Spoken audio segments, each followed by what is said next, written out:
Hi there, Audi owners. Today in your 2017 Audi A4, we're going to be taking a look at and showing you how to install EcoHitch's 2-inch hitch receiver. The cross tube is going to be hidden completely behind the bumper, and you're only going to see the receiver tube sticking out the back. To make it even further hidden, the receiver tube on this is removable. There's a single bolt that holds it in. You simply remove the bolt using a 24mm or 15/16 socket or wrench, pull it out, and the tube will drop down. To put it back in, you simply slide it back up, reinsert the bolt, tighten, and torque it to the specifications in your instructions. It's a Class 3, 2-inch by 2-inch receiver, so it's going to be great for all of your towing needs, whether you're putting a bike rack on the back to hit the trails, or just pulling some jet skis with you down to the lake. It uses a 5/8" hitch pin and clip. Now, one doesn't come included with the hitch, but you can pick one up here at etrailer.com. And it features vertical safety chain loops. They do have kind of a smaller opening, so they'll work best with smaller safety chains, but it is large enough to accommodate some of the medium to larger size chains as well. And now I've got some measurements for you to help you when deciding on accessories. From the ground to the top inside edge of the receiver tube, it measures about 11.5 inches. This is important when determining if you need a drop, rise, or raise shank on any of your accessories. And since it is so low, I would recommend a raise shank on any of your accessories. From the center of the hitch pin to the edge of the rear bumper, it measures about 3 inches. This is important when determining if any of your folding accessories can be placed in the upright storage position without contacting the bumper. We'll begin our installation at the back of the vehicle, just behind the rear tire. We're going to remove the Torx screws located on our fender liner here. You're going to have 3 of them that we're going to take out. We're going to use a T25 Torx socket.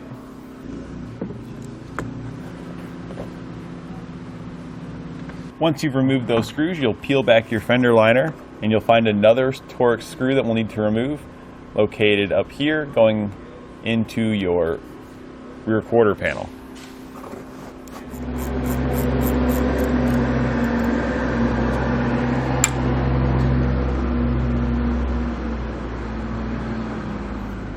We'll repeat this same process on the other side. We're now underneath the vehicle towards the center. Just off to each side of the center, you're going to find some plastic nuts. We're going to remove those with a 10mm socket. You can see another set here. We don't need to remove those, just the ones towards the furthest rear that attach to our fascia.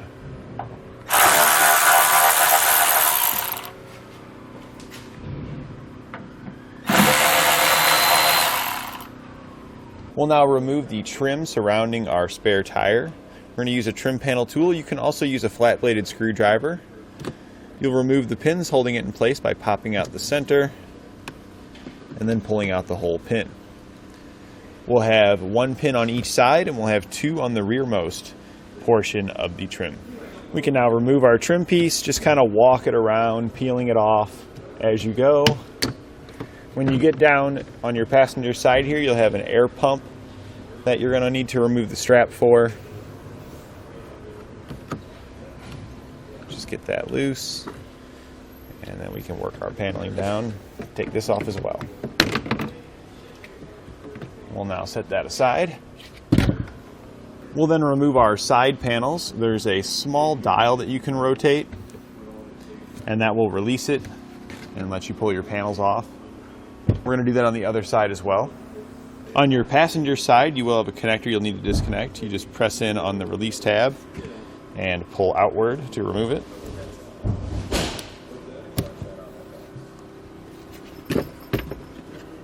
And then on each side, we're going to remove the plastic covering for your taillight assembly. It just pulls off. You can just grab it behind it and pull it out.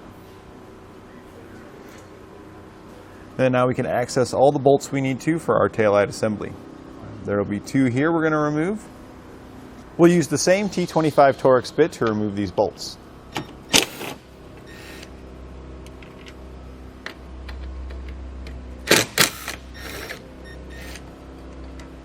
With our assembly loose, you'll want to pull rearward to release it. If you're having a difficult time getting it to release, you can use a trim panel tool and help use this to pry it towards the rear of the vehicle. Once you've got it popped out, we'll disconnect our electrical connector. There's a red tab you'll need to pull out first, and then you can press in on the release tab to disconnect it. We're going to do the same thing on the other side.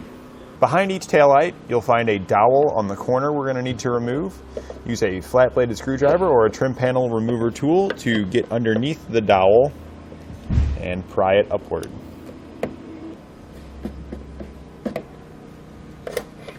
We want to pull it all the way out, and we're going to do that on the other side as well. We'll now remove our center threshold. Just go to one side, grab it, and pull upward, and just kind of work your way across, and we're going to set that aside. On the driver's side, inside of the panel that we removed underneath our taillight, you'll find a connector here. This will need to get removed, and it's going to come out with the fascia when we take it off. To remove this, you'll just press in on the release tab and pull the connector apart. While we're back here as well, if you look just a little bit further to the inside, you'll find a stud with a nut on it. We use a 10mm socket to remove the bolt.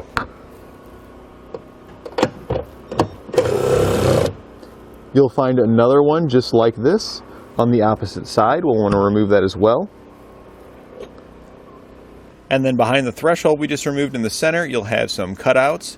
There are studs located in there as well, and we'll need to remove the nuts on those. There'll be one on each side of your center latch.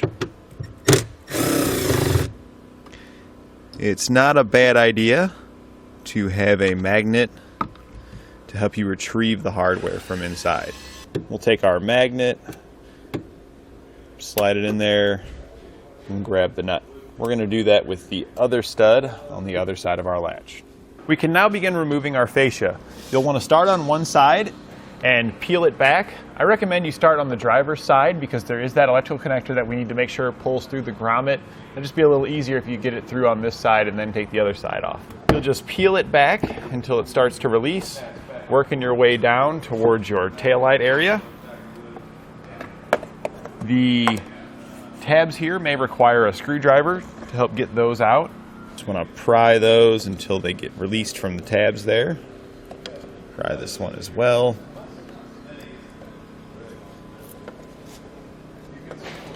And the small tab here at the end.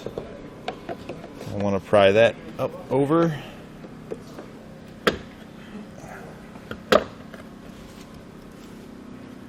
Work it out. Once you've got it out like we do here, you'll see your grommet. That goes to the connector that we had disconnected. So we want to make sure we pop that grommet out.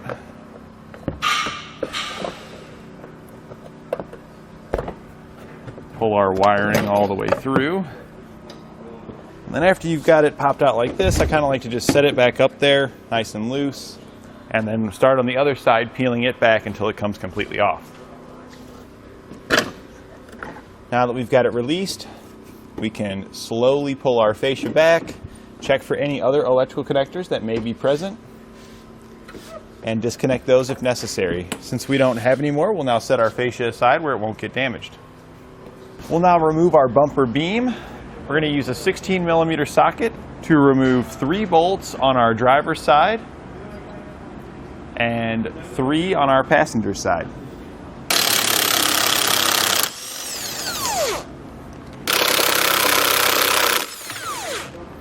I like to leave 1 bolt, just a couple of threads in, to keep it from falling down while I'm taking out all the hardware.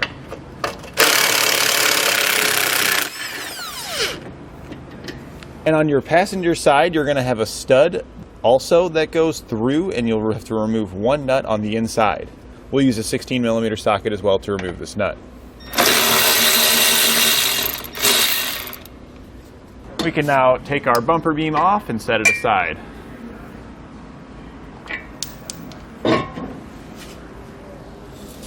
We'll now pre-assemble our hardware. Take each bolt that comes in your kit, place a lock washer on it, followed by a small flat washer, and then a large flat washer.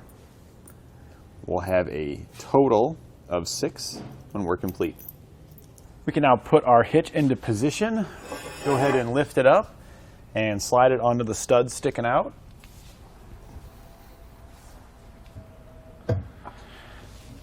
You'll then want to prop it up. I'm just going to stick my leg underneath the receiver to keep it propped up. Grab your bumper beam, slide that over top, and then you can begin installing your hardware. To make things a little bit easier, you can take the single nut that went on the inside. We're going to thread that on, and that'll keep it from falling out. We can then take the new hardware that we assembled and thread it into the factory weld nuts on our vehicle. Once all your hardware is installed, you can go back and tighten it down. You'll use a 17mm socket.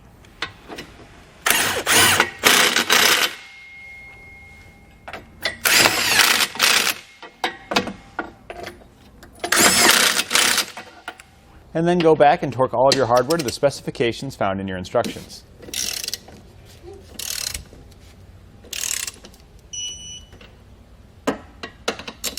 We're now going to take our receiver out of the cross tube. That'll make it easier to install our bumper and then trim it to make it fit properly. We'll use a 24mm wrench to remove the single bolt holding it in.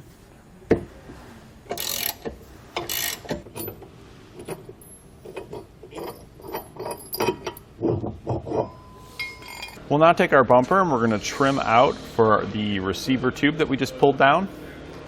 You'll first want to mark the center of your bumper.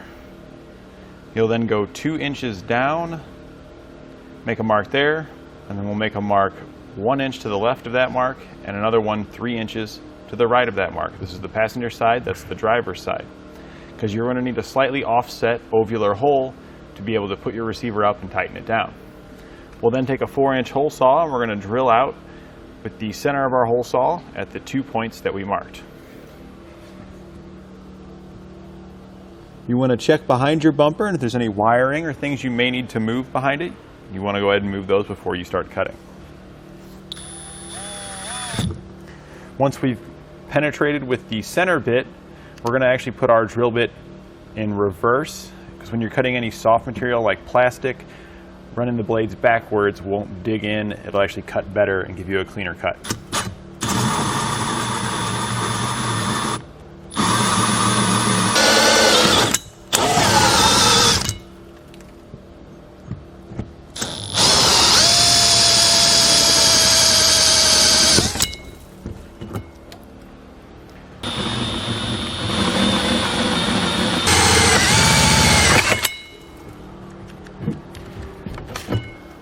We can now take a razor knife or cut-off tool to extend the 2 holes and bring them together.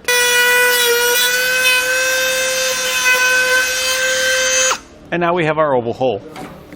Then you can go back and clean it up. You can use a razor knife to knock off the rough edges, or you could use a file like I'm doing here. And now we can reinstall all of our components that we removed, following reverse order of how we took them off. Once you get it installed, you may need to do a little bit of extra trimming. You can see here we're about 1/4 of an inch away from our safety chain loop, so we just need to shave off a little bit here across the back. We can now reinsert our receiver tube and reinstall the bolt. You can see here why we had to cut the hole offset in order to make our receiver tube removable. If you just cut it straight in the center, you won't be able to get tools in there to get your bolt in and out, and to actually get your hand in there to take the bolt and place it in and out. We can now tighten that back down.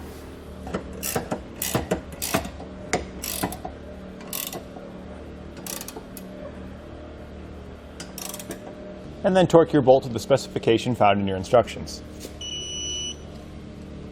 And that completes our look and installation of EcoHitch's 2-inch hitch receiver on your 2017 Audi A4.